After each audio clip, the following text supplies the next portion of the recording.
This is Age of Innocence Chapter 26. Every year, on the 15th of October, Fifth Avenue opened its shutters, unrolled its carpets, and hung up its triple layer of window curtains. By the 1st of November, this household ritual was over, and society had begun to look about and take stock of itself. By the 15th, the season was in full blast. Opera and theaters were putting forth their new attractions, dinner engagements were accumulating, and dates for dances being fixed. And punctually at about this time, Mrs. Archer had always said that New York was very much changed. Observing it from the lofty standpoint of a non-participant, she was able, with the help of Mr. Sillerton Jackson and Miss Sophie, to trace each new crack in its surface, and all the strange weeds pushing up between the ordered rows of social vegetables. It had been one of the amusements of Archer's youth to wait for this annual pronouncement of his mother's, and to hear her enumerate the minute signs of disintegration that his careless gaze had overlooked. For New York, to Mrs. Archer's mind, had never changed without changing for the worse, and in this view Miss Sophie Jackson heartily concurred.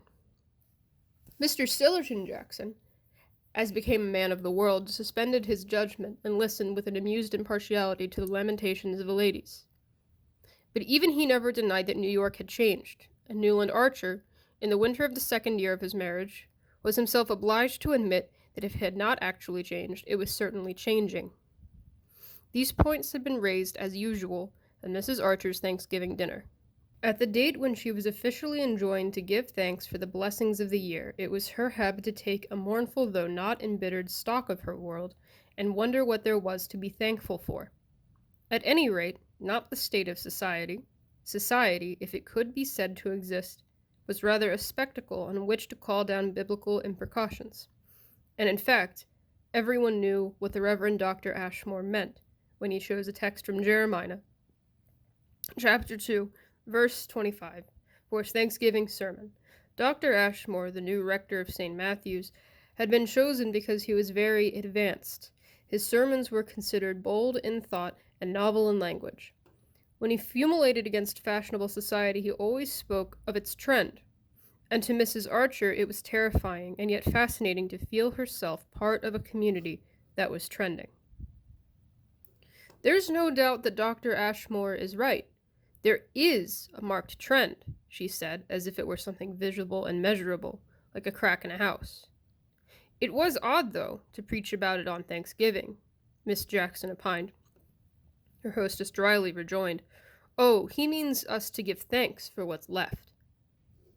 Archer had been wont to smile at these annual dictations of his mother's, but this year even he was obliged to acknowledge, as he listened to an enumeration of the changes, that the trend was visible. "The extravagance in dress," Miss Jackson began. "Sillerton took me to the first night of the opera, and I can only tell you that Jane Mary's dress was the only one I recognized from last year, and even that had the front panel changed. Yet I know she got it out from Worth only 2 years ago, because my seamstress always goes in to make her over in Paris dresses before she wears them." "Ah, Jane Mary is one of us," and Mrs. Archer sighing. As if it were not such an inviolable thing to be in an age when ladies were beginning to flaunt abroad their Paris dresses as soon as they were out of the custom house, instead of letting them mellow under lock and key in the manner of Mrs. Archer's contemporaries. "Yes, she's one of the few. In my youth," Mrs. Jackson rejoined, "it was considered vulgar to dress in the newest fashions, and Amy Sillerton had always told me that in Boston the rule was to put away one's Paris dresses for 2 years. Old Mrs. Baxter Pennilow, who did everything handsomely, used to import 12 a year, 2 velvet, 2 satin, 2 silk, and the other 6 of poplin and the finest cashmere.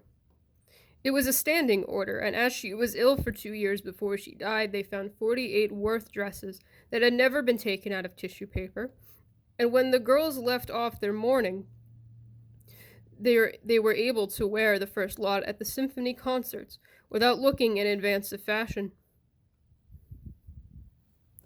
"Ah, well, Boston is more conservative than New York, but I always think it's a safe rule for a lady to lay aside her French dresses for one season," Mrs. Archer conceded. It was Beaufort who started the new fashion by making his wife clap her new clothes on her back as soon as they arrived. I must say, at times it takes all Regina's distinction not to look like Mrs. Jackson glanced around the table, caught Janey's bulging gaze, and took refuge in an unintelligible murmur.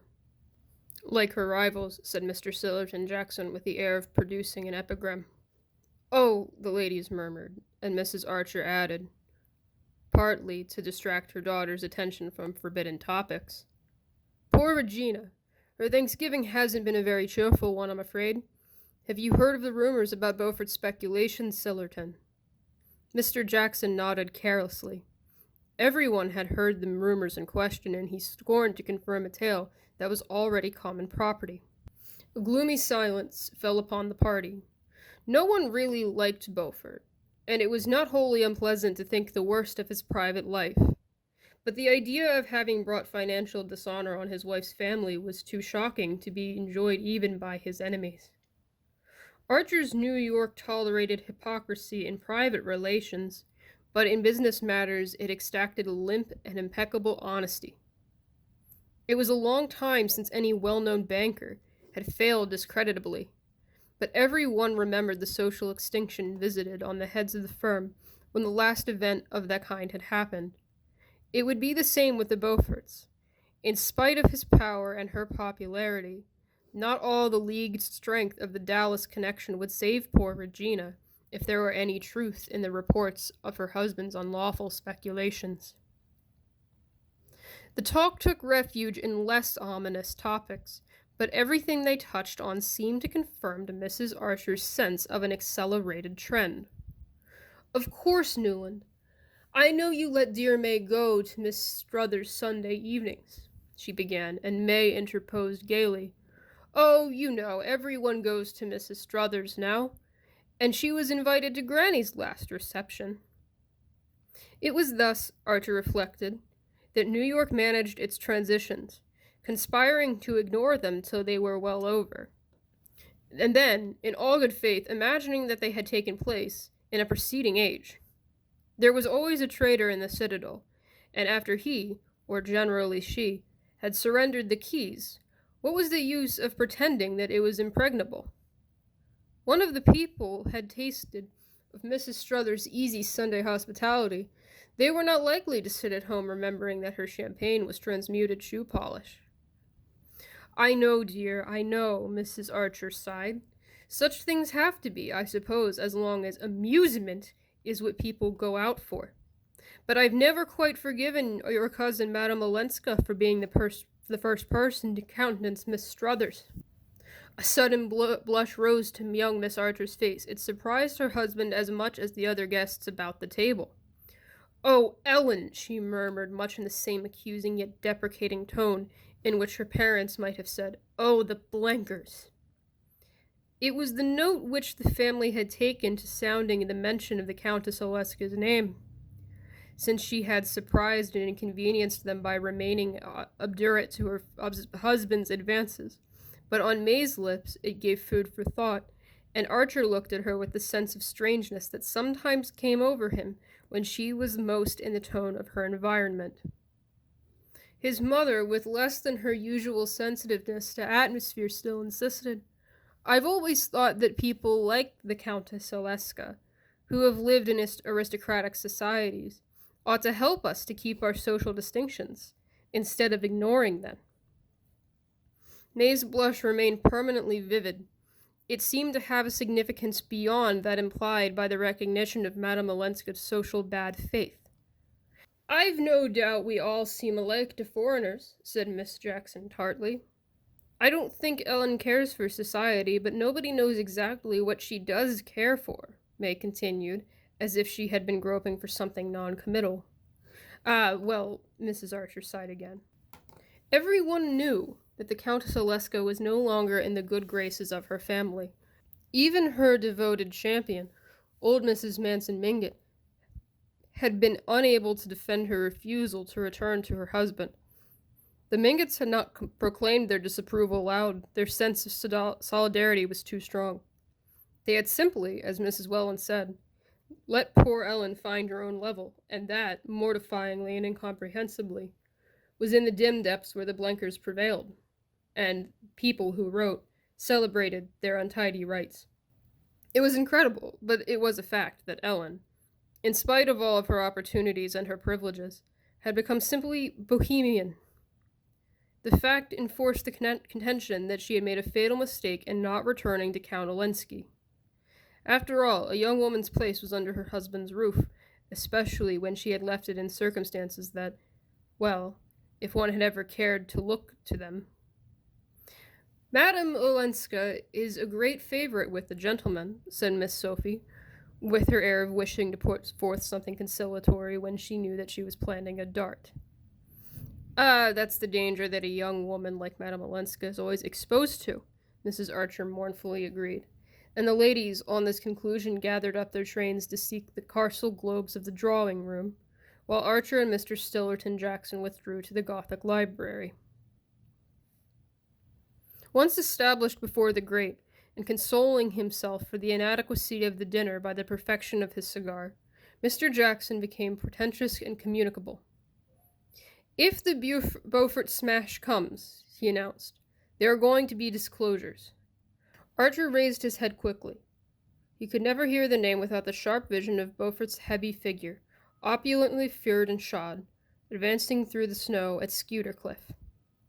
"There's bound to be," Mr. Jackson continued, "the nastiest kind of a cleaning up. He hasn't spent all of his money on Regina." "Oh, well, that's discounted, isn't it?" "My belief is that he'll pull out yet," said the young man, wanting to change the subject. Perhaps. I know he was to see some of the influential people today. Of course," Mr. Jackson reluctantly conceded, "it's to be hoped that they can tide him over. This time, anyhow. I shouldn't like to think of poor Regina spending the rest of her life in some shabby foreign watering place for bankrupts." Archer said nothing. It seemed to him so natural, however tragic, that money ill-gotten should be cruelly expiated, that in his mind, hardly lingering over Mrs. Beaufort's doom, wandered back to closer questions. What was the meaning of May's blush when the Countess Olenska had been mentioned? 4 months had passed since the midsummer day that he and Madame Olenska had spent together, and since then he had not seen her. He knew that she had returned to Washington, to the little house which she and Medora Manson had taken there. He had written to her once, a few words, asking when they were to meet again, and she had even more briefly replied, "Not yet."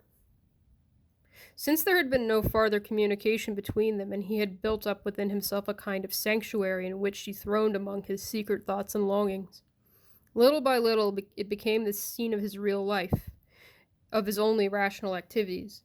Thither he brought the books he read, the ideas and feelings which nourished him, his judgments and his visions. Outside it, in the scene of his actual life, he moved with a growing sense of unreality and insufficiency, blundering against familiar prejudices and traditional points of view as an absent-minded man goes on bumping into the furniture of his own room. Absent. That was what he was. So absent from everything most densely real and near to him, about those things that sometimes startled him to find that they still imagined he was there. He became aware that Mr. Jackson was clearing his throat preparatory for farther revelations. "I don't know, of course, how far your wife's family are aware of what people say about Madame Olenska's refusal to accept her husband's latest offer." Archer was silent, and Mr. Jackson obliquely continued, "It's a pity. It's certainly a pity that she refused it." "A pity? In God's name, why?"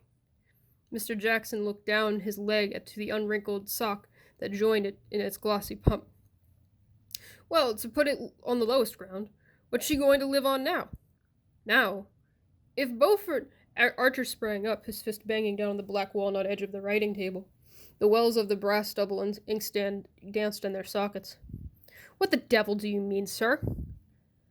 Mr. Jackson, shifting himself slightly in his chair, turned a tranquil gaze on the young man's burning face. "Well, I have it on pretty and good authority, in fact, on old Catherine's herself, that the family reduced Countess Olenska's allowance considerably when she definitely refused to go back to her husband, and as, by this refusal, she also forfeits money settled on her when she married. which Olenski was ready to make over if she returned. Why, what the devil do you mean, my dear boy, by asking me what I mean? Mr. Jackson good-humoredly retorted. Archer moved toward the mantelpiece and bent over to knock his ashes into the grate. I don't know anything of Madame Olenska's private affairs, but I don't need to be certain what you insinuate. Oh, I don't. It's Lefferts, for one, Mr. Jackson interposed. Lefferts? Who made love to her and got snubbed for it? Archer broke out contemptuously. Ah, did he?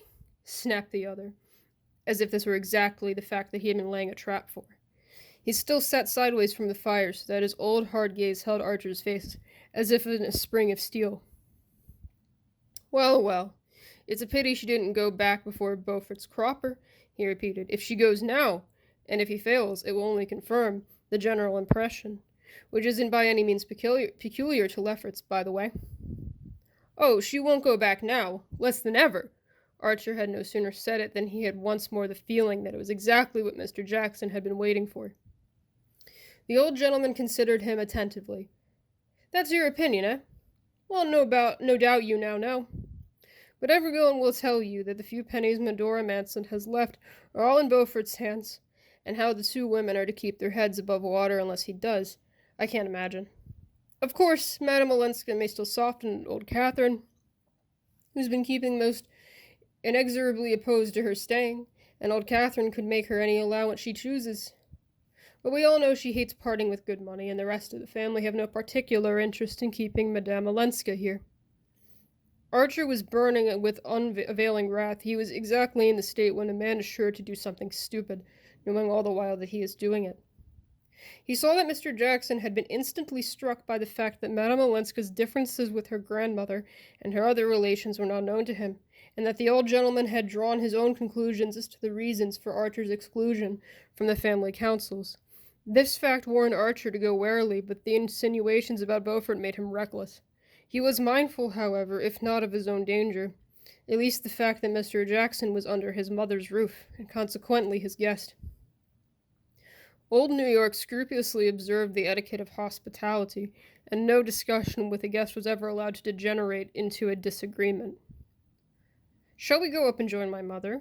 He suggested curtly, as Mr. Jackson's last cone of ashes dropped into the brass ashtray at his elbow. On the drive homeward, May remained oddly silent through the darkness. He still felt her enveloped in her menacing blush. What its menace meant he could not guess, but he was sufficiently warned by the fact that Madame Olenska's name had evoked it. They went upstairs, and he turned into the library. She usually followed him, but he heard her passing down the passage to her bedroom. May, he called out impatiently, and she came back with a slight glance of surprise in his tone. The lamp is smoking again. I should think the servants might see that it's kept properly trimmed, he grumbled nervously. I'm so sorry, it shan't happen again, she answered in the firm, bright tone she had learned from her mother, and how exasperated Archer to feel that she was already beginning to humor him like a young Mr. Welland. She bent over to lower the wick, and as the light struck up on her white shoulders and the clear curves of her face, he thought, how young she is, for what endless years this life will have to go on. He felt, with a kind of horror, his own strong youth and the bounding blood in his veins. Look here, he said suddenly. I may have to go to Washington for a few days. Soon, next week, perhaps. Her hand remained on one key of the lamp as she turned to him slowly. The heat from its flame had brought back a glow to her face, but it paled as she looked up. On business? She asked, in a tone which implied that there could be no other conceivable reason than that she had put the question automatically, as if merely to finish his own sentence. On business, naturally. There's a patent case coming up before the Supreme Court. He gave the name of the inventor and went on furnishing details with all Lawrence Lefferts' practicing glibness, while she listened attentively, saying at intervals, Yes, I see. The change will do you good, she said simply when he had finished. And you must be sure to go and see Ellen, she added, looking him straight in the eyes with her cloudless smile, speaking in the tone that she might have employed in urging him not to neglect some irksome family duty. It was the only word that passed between them on the subject, but in the code in which they had both been trained, it meant, Of course you understand that I know all that people have been saying about Ellen, and heartily sympathize with my family in their effort to go and get her to return to her husband. I also know that, For some reasons you have not chosen to tell me, you have advised her against this course, which all the older men of the family, as well as your grandmother, agree in approving, and that it is owing to your encouragement that Ellen defies us all, and exposes herself to the kind of criticism of which Mr. Sillerton Jackson probably gave you. This evening, the hint has made it so irritable. Hints have indeed not been wanting, but since you appear unwilling to take them from others, I offer you this one myself, in the form of which well-bred people of our kind can communicate unpleasant things to each other, by letting you understand that I know you mean to see Ellen when you are in Washington, and you are perhaps going there expressly for that purpose, and that, since you are sure to see her, I wish you to do so with my full and explicit approval, and to take the opportunity of letting her know what the course of conduct you have encouraged her is likely to lead to. Her hand was still on the key of the lamp when the last word of this message reached him. She turned the wick down, lifted off the globe, and breathed in on the sulky flame. They smell less if one blows them out, she explained, with her bright housekeeping air. On the threshold she turned and paused for his kiss.